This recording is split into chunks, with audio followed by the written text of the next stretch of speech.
বিভাজন নিয়ে উপস্থিত হয়েছি। তোমাদের কতগুলো অধ্যায় রয়েছে এবং কত মার্ক, কোন অধ্যায় থেকে কত মার্ক পড়তে হবে সেগুলো নিয়ে তোমাদের আজকে আমি ডিসকাস করব। তার আগে বন্ধুরা তোমরা দেখে নাও, রাইটিং তোমাদের ফার্স্ট সেমিস্টারে 40-40-এর মধ্যে 12 প্লাস সেকেন্ড সেমিস্টারে 40-40-এর মধ্যে 12 পেতে হবে। টোটাল হচ্ছে 40-40-80। আর আমরা যদি সেমিস্টারের হিসেবে যোগ করি তাহলে 12 আর 12 হচ্ছে এখানে 24। এবং প্রজেক্ট থাকবে তোমাদের এখানে 20। কত থাকবে? প্রজেক্ট থাকবে 20। 20-র মধ্যে 6 পেতে হবে।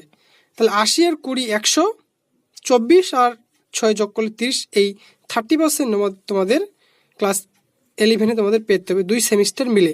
ফার্স্ট সেমিস্টার তোমাদের স্ক্রিনের মধ্যে তোমরা দেখতে পাচ্ছ। তোমাদের টোটাল সেকেন্ড সেমিস্টারে 3টে অধ্যায় পড়তে হবে। কি কি 3টে অধ্যায় তোমরা দেখে নাও।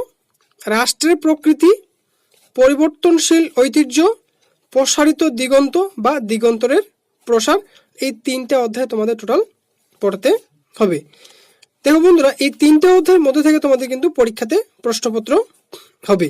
তোমরা দেখতে পাচ্ছ প্রথম যে অধ্যায়টা রয়েছে রাষ্ট্রের প্রকৃতি, এখান থেকে তোমাদের 8 নম্বরের কোশ্চেনটা থাকবে একটা, আর প্রসারিত দিগন্ত থেকে তোমাদের একটা 8 নম্বরের প্রশ্ন থাকবে।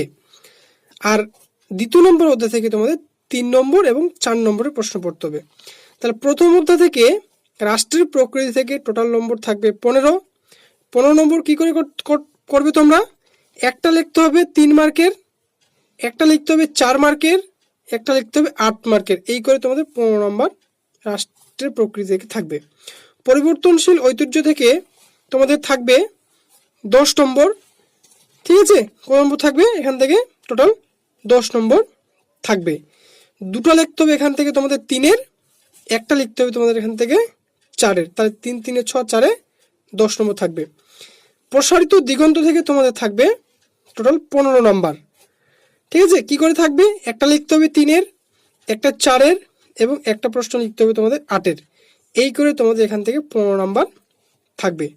ঠিক আছে, এবার দেখো তোমাদের আমি প্রশ্ন বিভাজনটা নিয়ে আলোচনা করছি। প্রশ্ন বিভাজন যে পরীক্ষাতে তোমাদের যে প্রশ্নপত্রটা হবে কি করে থাকবে, প্রশ্নপত্রে গিয়ে প্রশ্ন বিভাজন তোমরা দেখে নাও।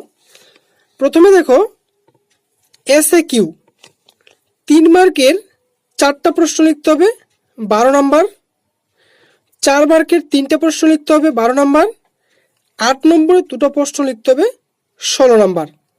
ঠিক আছে, 3 নম্বরের প্রশ্নটা আমি দিয়েছি SAQ, 4 নম্বরের প্রশ্নটার নাম দিয়েছি লং SAQ, 8 নম্বরের প্রশ্নটার নাম দিয়েছি আমি ব্রড।